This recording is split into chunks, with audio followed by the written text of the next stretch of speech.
Satelliidilt saab tõeliselt hea ülevaate. Sama võib juhtuda, kui kuulad EBS-i podcasti.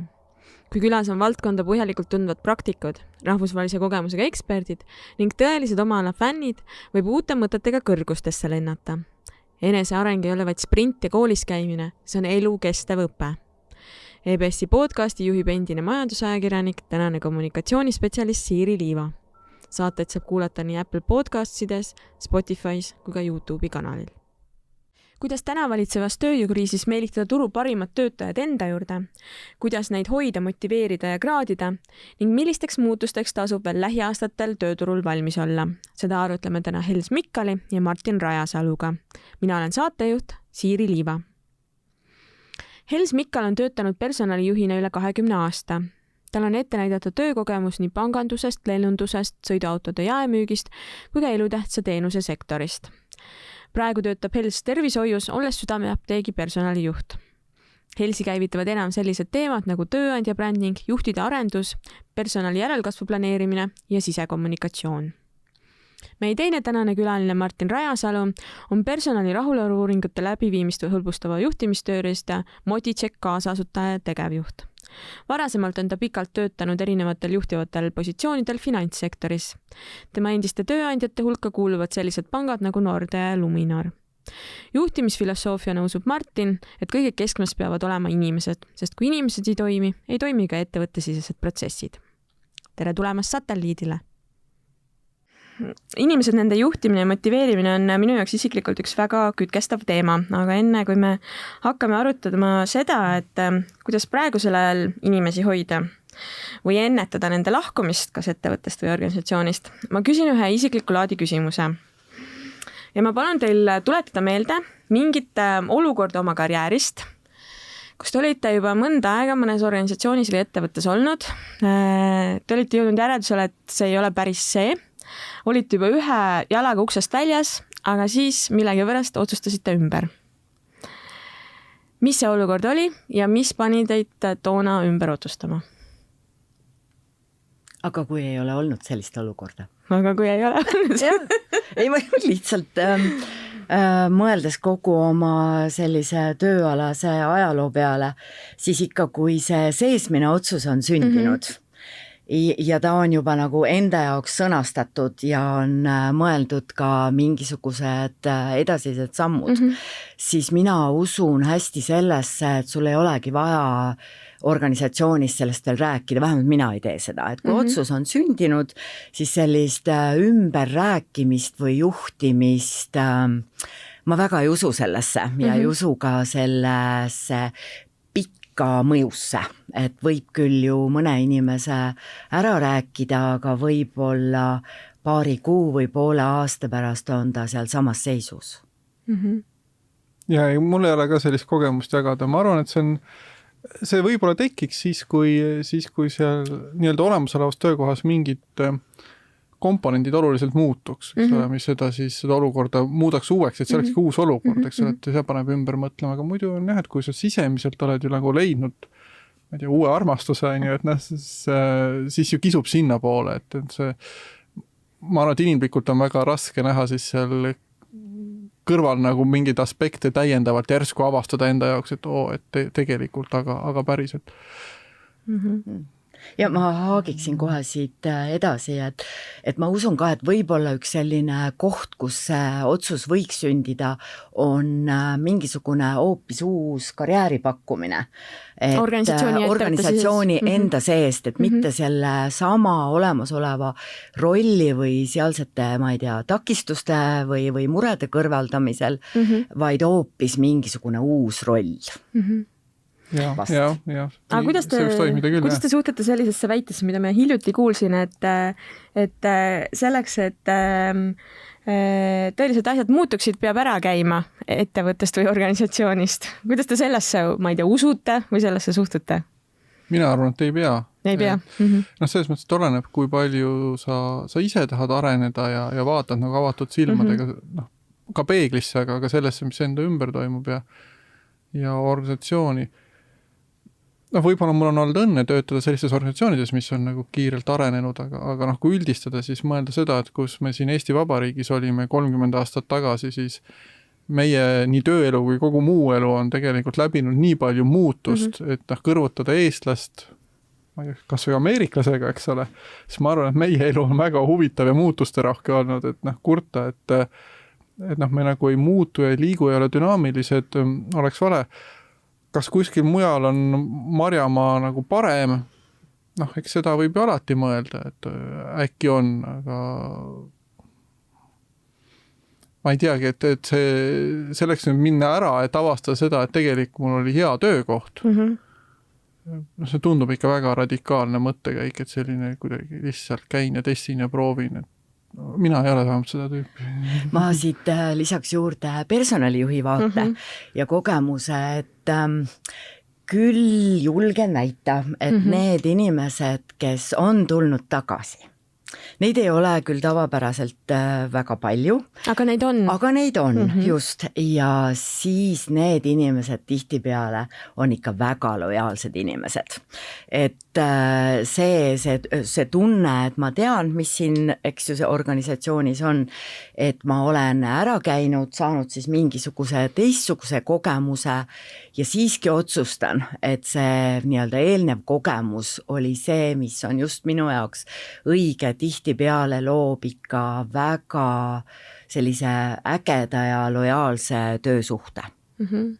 Okei, et vahel ikkagi on vaja seda kõrvalt vaadet ja näha, kuidas, kas on siis rohi rohelisem mujal või ei ole. Aga kui me räägime olukorrast, mis praegu tööjõuturul valitseb, siis kuidas te kirjeldaksite seda? No väga hästi läheb ju. Kelle vaates? Ei, aga meil kõigil tegelikult, et selles mõttes, et kuhu me oleme jõudnud on see, et eks oleme 1,5 aastat tagasi kartsime seda, et majandus kukub kokku, pooled jäävad töötuks ja meil ei ole ärisid, eks ole enam. Räägiti 100 000 töötust. Jah, ja siis nüüd me oleme olukorras, kus meil ettevõtted näevad enda ärides nii suurt kasvu. Et mis need numbrid on siin olnud, et ala pooled ettevõtted planeerivad, eks ole, töötajaid juurde värvata või on need isegi suuremad numbrid. Järelikult meil läheb hästi. Meie teenustel ja toodetel on turgu, need on head asjad, inimesed väärtustavad neid ja meil on vaja juurde inimesi, et seda rohkem ja rohkem toota seda teenust või siis seda parandada. Selles mõttes on ju kõik hästi.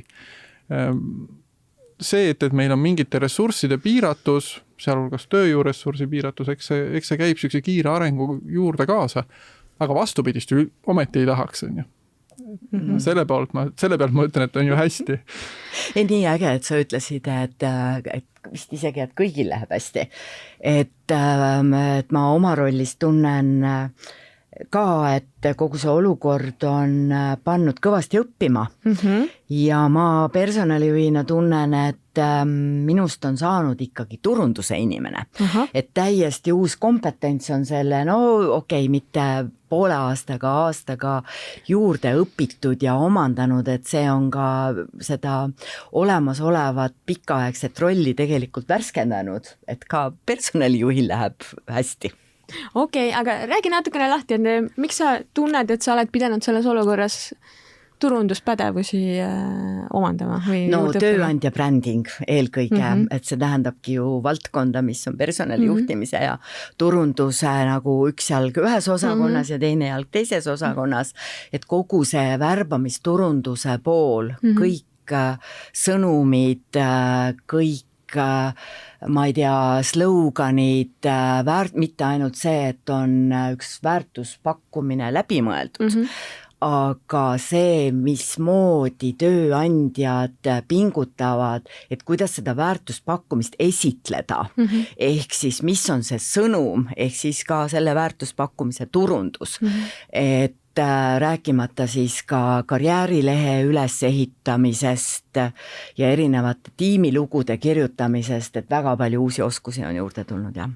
Ühesõnaga, see on siis pannud ettevõtteid pingutama selle nimel just värbamise seisukohalt, et saada need talendid, õiged inimesed puuduvatele töökohtadele kätte. Jah. Et eristuda ja tuua välja, et miks see üks ettevõte on just see, kuhu minna.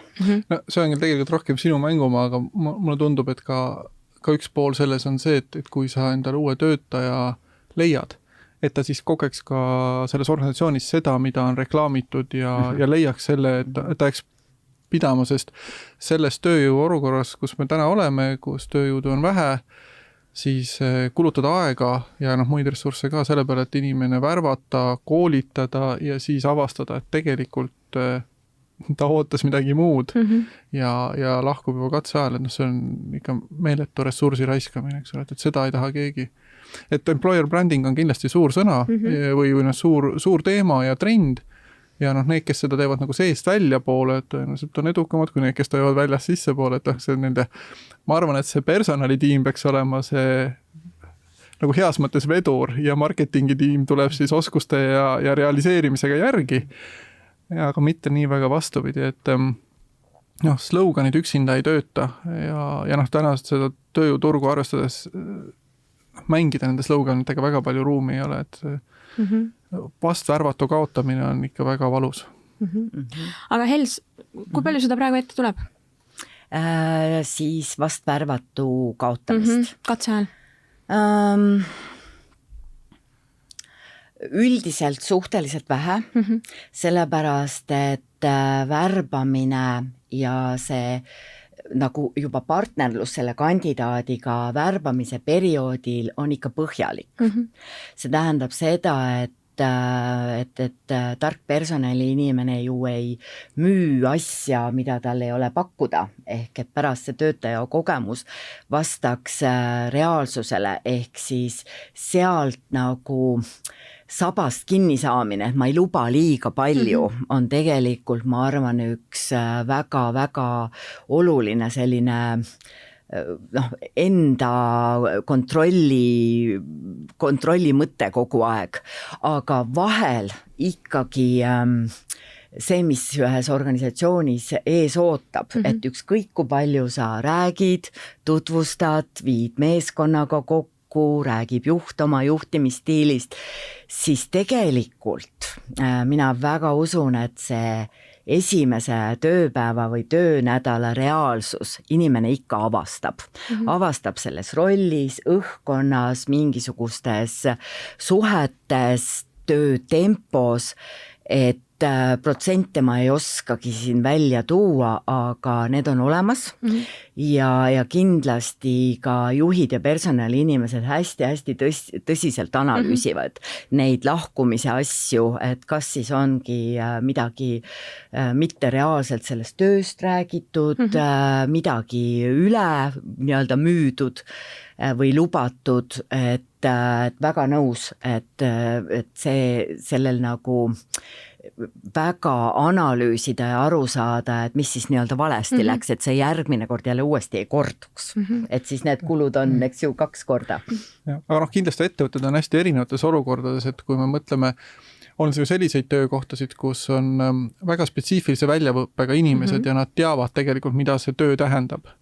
Ja võib-olla nad on seda tööd ka juba varem teinud oma elus ja teine on see, kes siis nii-öelda koolipingist, eks ole, et need ootuste juhtimine on ühtemoodi ja teised olukorrad on see, et kus ei nõuta väga spetsiifilisi teadmisi, et seal on risk, et töötaja eeldab midagi ja eeldab valesti, on suurem, aga tegelikult on see, et eks head ja mitte nii head tööandjat eristab ka see, et kui palju tõesti otsene värbav juht või kogu tiim sinna panustab, on ju neid ettevõtteid, kes teevad neid proovipäevasid näiteks, eks ole, et sa saad töötajana ikkagi mingi tunnetuse kätte ka kollektiivist, mis on hästi suur osa ju kogu sellest töörõõmust. Aga olen hiljuti märganud ka selliseid nagu teemapüstitusi personalijuhtide poolt, et kuidas kaasata värbavat juhti värbamisse.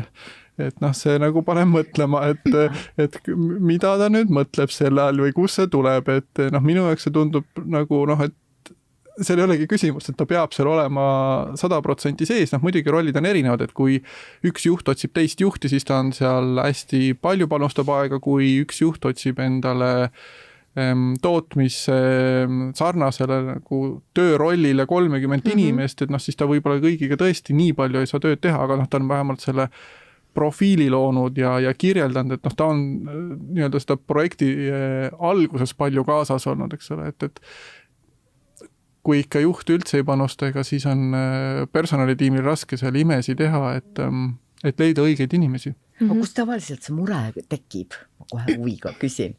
Et värbav juht justkui ei olegi värbav juht. Vot ma ei tea, ma olen seda kohanud, ma märkasin alles hiljuti ühel häkatonil oli siuke teema üleval ja siis ma nagu mõtlesin, et huvitav, kus see tuleb, eks ole. Ma vist saan sellest natukene aru. Mida siin võib-olla on mõeldud, mis sa Hels välja tõid, oli see, et nüüd on employer branding või tööandja branding on hästi olulisel kohal, eks ole, et personaliosakond peab mõtlema ka seda, kuidas nagu turundada neid töökohti. Ja tegelikult peaks ju ka värbav juht olema ka turundaja. Ehk et mina selles ettevõttes, kus ma töötan, ma kuulen, kuidas meie personalijuht ütleb, et igaüks meist on potentsiaalne värbaja. Ja samamoodi tegelikult ka see värbav juht, tal peab olema, ta peab kuidagi kutsuma neid inimesi enda juurde tööle, aga võib-olla tal ei ole neid isikuomadusi, võib-olla ta ei suuda müüa seda töökohta. Et ma nagu võin sellest vaatenurgast sellest aru saada, et need turundusoskused võib-olla värbavatele juhtidele ei ole nii tugevad, kui võib-olla ettevõttel endal vaja oleks. Aga Hels, ma tahtsin sinu käest küsida, et kui palju sina praegu oma töös näed seda, et värbavad juhid võib-olla jäävad nõrgaks just selle nagu müügi või turundusoskuste poolest? Kui reaalne probleem see on? Natuke ikka, et juhtidele ka selline nagu proaktiivne väljapaistmise turul võib olla võõras ja kuna ma tulen apteegisektorist, kus proviisorjuhatajad on ju eelkõige rohuteadlased ja keskenduvad väga patsiendi ja kliendi nõustamisele, et meil on küll olnud päris pikalt ikkagi selliste väikeste sammudega sinnapoole astumist, et juhte koha peal aktiveerida. Et Tallinnas võib-olla see ei olegi nii kriitilise tähtsusega, aga kui me võtame sellise väiksema linna nagu Tõrva või Haapsalu või Kuressaare, siis tegelikult see sama sektor tunneb ju kõiki sektori inimesi versus see, et Tallinnas on personaliosakond, kes tegelikult ju sinna nimede taha esialgu ei näe ja kes ei oma mingisuguseid suhteid, kontakte, ajalugu ja keda kindlasti ka nii palju ei usaldata kui kohapealset inimest, keda tuntakse.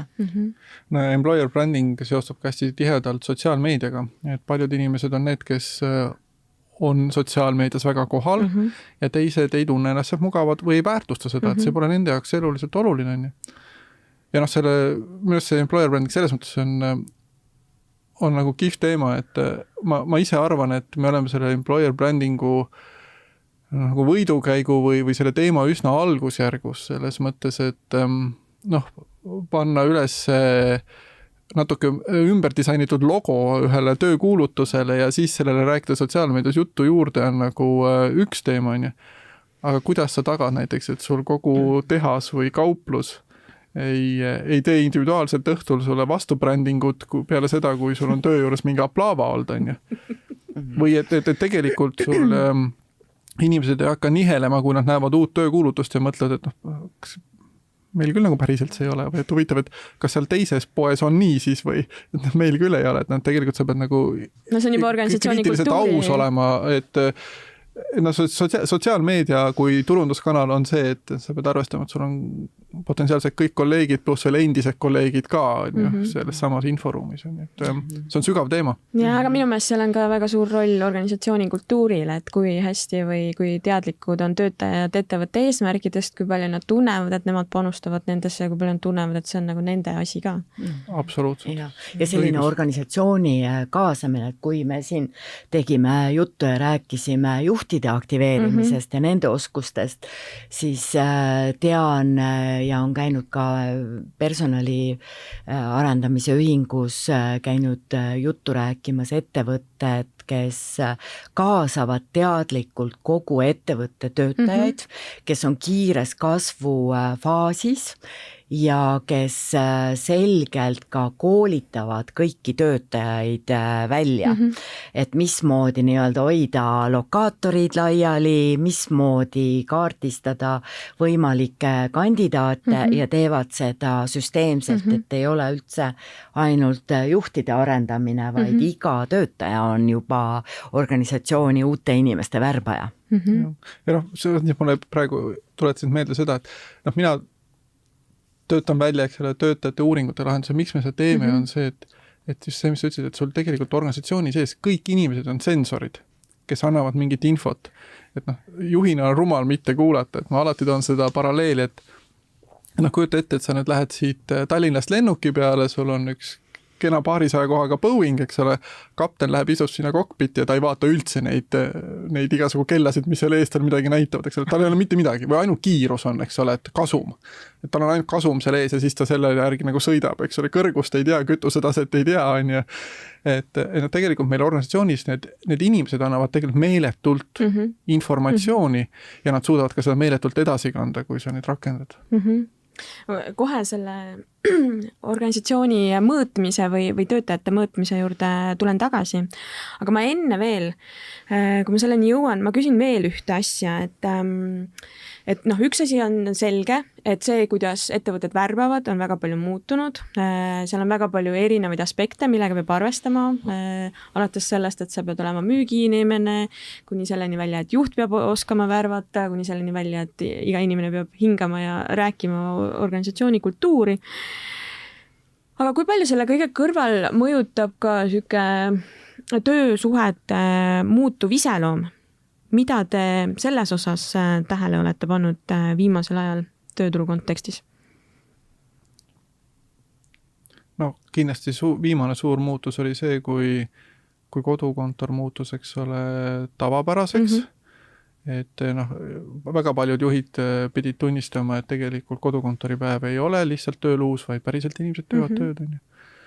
Ja selle käigus ma arvan, et palju rohkem hakatakse nägema ka seda välistööjõu võimalusi, et tegelikult vahet ei ole, kas see inimene töötab sul nagu outsourcimist siis põhimõtteliselt. Mitmes formaadis, aga ma mõtlen seda, et kui meie täna siin kesklinnas räägime juttu, eks ole, siis see, kas mul kolleeg on Nõmmel, Mustamäel või kuskil teises maailma otsas ja oma tähtsus, kui meil veel need nii-öelda ajavööndid ka pole olulised, siis on see maailm päris lai, aga kui me võtame ka Euroopa vaates, et siis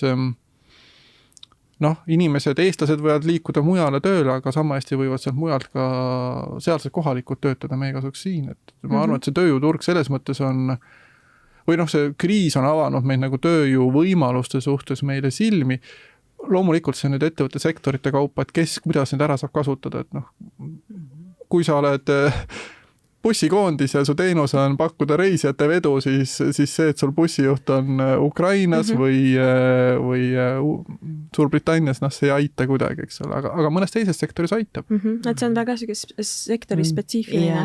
Ja, et ma just ka mõtlesin selle peale eelnevalt ja jõudsin ka täpselt sinna samma nagu tulemusele, et isegi natuke tundub, et see on nagu üle eksponeeritud ja ainult räägitakse nendest uutest töösuhetest, lepinguvormidest, projektipõhisest tööst, kodukontorist, interimmidest, renditööjõust, aga samal ajal meil on väga palju ka sellist traditsioonilist äri, et lisaks bussikoondisele, mis kindlasti väga hea näide, tootmine, kogu jaepool, töötab ikka edasi oma traditsioonilistes töösuhetes, töölepingute alusel, lepivad oma nii-öelda summaarse tööaja plaanides kokku kvartaalselt, et seal ollakse suhteliselt konservatiivsed, et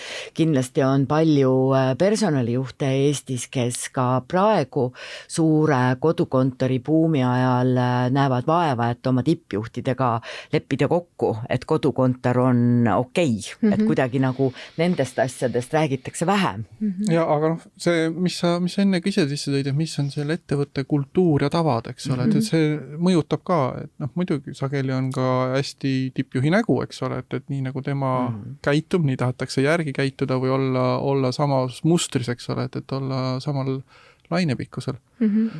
Aga teistpidi, mis on nagu huvitav selle juures, mis sa Elsa hästi välja tõid, ongi need tööd, mis on vaja siin Eestis ära teha, on see tootmisruumis või kuskil laoruumis, eks ole, et sinna on ju päris palju tulnud peale sellist robootikat ja digitaliseerimist, et ma arvan, et see, mida me oleme rääkinud Eestis aastakümneid, et me peame tegema targemat tööd, et tänases tööjõupuuduses me tõenäoliselt oleme päris palju kiirendanud sammu selles suunas, et me otsime lahendusi, kuidas lihtsaid töid saaks ära teha ilma inimeseta ja selles mõttes heas mõttes, et sinna me ei pea inimressurssi